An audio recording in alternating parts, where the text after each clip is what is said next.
बिस्मिल्लाहिर्रहमानिर्रहीम। अस्सलामुअलैकुम नाज़रीन। एपिसोड 171 के एंड में आपने देखा था कि उस्मान को सल्तोख ने एक चिट्ठी दी थी जिसमें लिखा था कि अगर तुम कोलो जहासार से दस्तबरदार नहीं होते तो मैं बायोचा को मार दूंगा।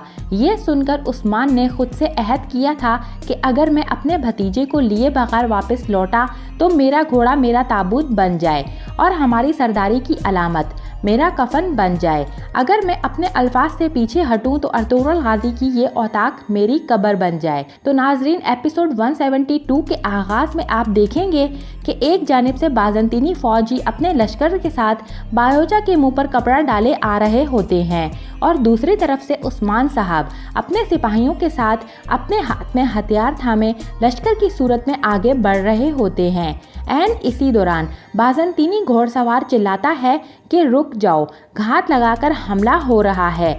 उधर दूसरी जानिब से उस्मान अपना हाथ उठाकर अपने सिपाहियों को कहते हैं कि तीर चलाओ और फिर उस्मान के एक इशारे पर तीर अंदाज बाज़ंतीनी और सलेबियों पर तीर बरसाने लगते हैं। और फिर कहानी यहाँ से शुरू होती है। एक दिन पहले की सूरत हाल दिखाई जाती है जब निकोला ने बायोचा की सूरत में ये सब कुछ मंसूबा बंदी के तहत किया। एक दिन पहले किला एनागोल दिखाया जाता है जहाँ पर अलेक्जेंडर बायोचा को पकड़कर किले के सहन में लाता है। बायोचा अलेक्जेंडर से पूछता है कि तुम मुझे कहाँ ले जा रहे हो। इस पर अलेक्जेंडर कहता है कि क्या तुम्हें ये नहीं बताया गया कि तजस्सुस मार देता है। इस पर बायोचा कहता है मेरा मशवरा है, अगर तुम मुझे मार सकते हो तो मार देना। इतनी देर में निकोला और हेलन भी किले के सहन में आते हैं और बायोचा की बात सुनकर निकोला कहता है नहीं जवान नहीं, सिर्फ तुम नहीं बल्कि तुम्हारा सारा कबीला मेरे सामने झुकेगा। इसी दौरान अलेक्जेंडर निकोला को देखकर बायोचा को एक लात मारकर घुटनों पर ले आता है। निकोला की ये बात सुनकर बायोचा घुटनों पर बैठे ही कहता है तुमने अपने दुश्मन को हल्का समझ रखा है निकोला, काई सिर्फ अल्लाह के आगे झुकते हैं। इस पर निकोला कहता है तुम्हारी ज़बान कुछ ज़्यादा ही दराज हो चुकी है। क्या तुम्हें कभी हमारा जबर सहने का इत्तेफाक हुआ है।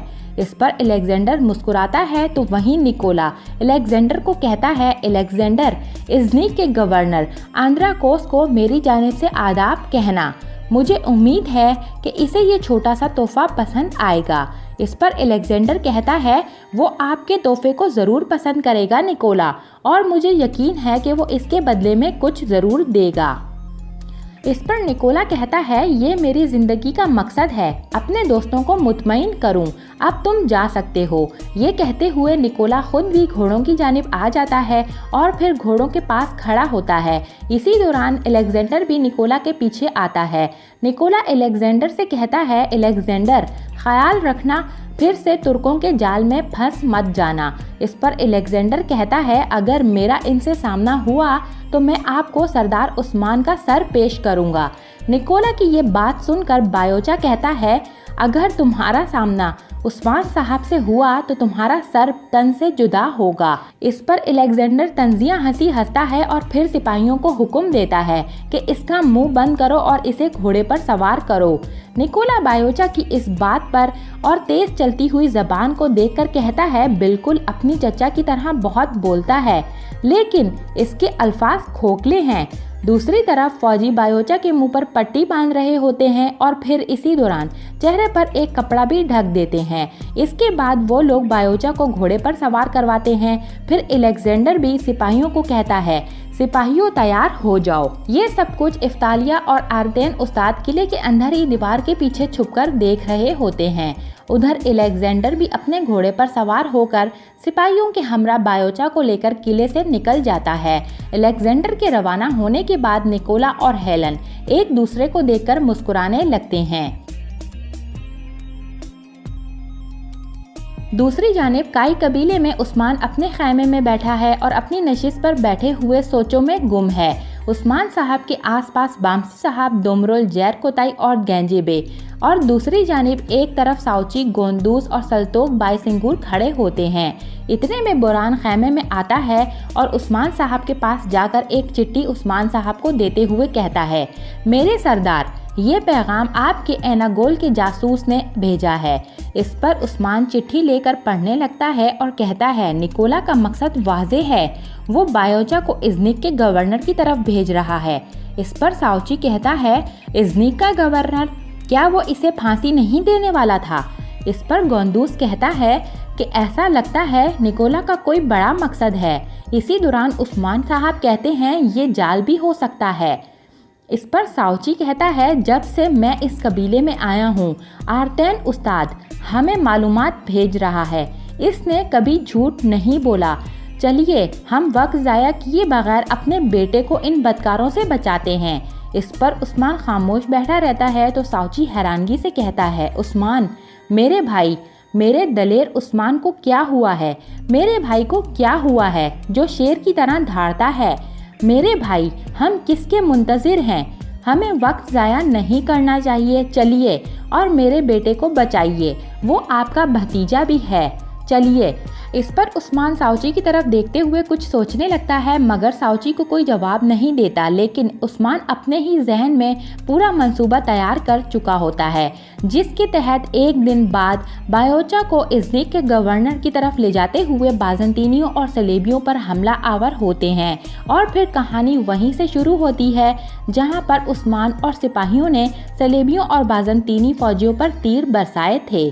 चारों तरफ से तीर लहराते हुए आकर बाज़ंतीनी और सलेबी फौजियों के जिस्म में पेवस्त हो रहे हैं और कुछ मिनटों में सारे के सारे सलेबी और बाज़ंतीनी सिपाही ढेर हो जाते हैं। इसके बाद बचे कुचे सिपाहियों को काई सिपाही अपनी तलवार की तेज धारों से कत्ल करने लगते हैं। इसी दौरान एक गुलाम कहता है मुझे मत मारो, मैं सिर्फ गुलाम हूँ। उधर उस्मान अपने सिपाहियों को हुक्म देता है कि सिपाहियों सवारियों की छानबीन करो। इस दौरान साउची कहता है मेरा बेटा कहाँ है, और फिर बायसिंगूर घोड़े पर सवार बैठे आदमी को नीचे उतारने लगता है, जिसे साउची अपना बेटा समझता है और इसके चेहरे से कपड़ा हटा देता है। लेकिन ये देखकर साउची दंग रह जाता है कि वो बायोचा नहीं बल्कि फलातूस है, जो बायोचा के भेष में घोड़े पर सवार था। साउची अभी फलातूस को अपने बेटे की जगह पर देखकर सकते में ही होता है कि फलातूस अपना खंजर निकालकर साउची के पेट पे वार कर देता है। दूसरी जानिब उस्मान साउची को पुकारता है भाईजान, मगर साउची फलातूस की वार की वजह से जख्मी हो चुका होता है और उस्मान साउची को इस तरह से जख्मी देखकर भाईजान भाईजान पुकारते हुए उसकी तरफ जाने ही लगता है कि ऐन इसी लम्हे मालगाड़ी में छुपे सलेबी फौजी धाड़ते हुए उठ खड़े होते हैं। और फिर उस्मान अचानक इस जाल में फंसने के लिए तैयार न था। ये सूरत हाल देखकर उस्मान चिल्लाते हुए अपने सिपाहियों से कहता है हमला करो। इसी के साथ उस्मान भी अपनी तलवार निकाल लेता है। उधर दूसरी तरफ बायसिंगूर साउची को जमीन पर गिरता देखकर चिल्लाता है साउची साहब, मगर साउची इसी दौरान जख्मों की ताब ना लाते हुए जमीन पर जा गिरता है।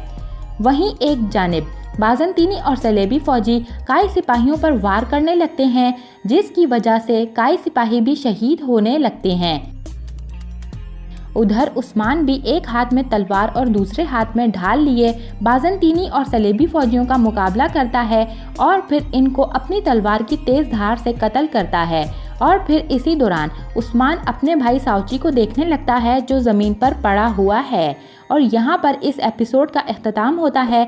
नेक्स्ट एपिसोड के लिए आप हमारे चैनल को सब्सक्राइब कर लें। इसके अलावा वीडियो को लाइक करके अपने दोस्तों के साथ ज़रूर से शेयर कर दें। Thanks for watching and keep supporting us.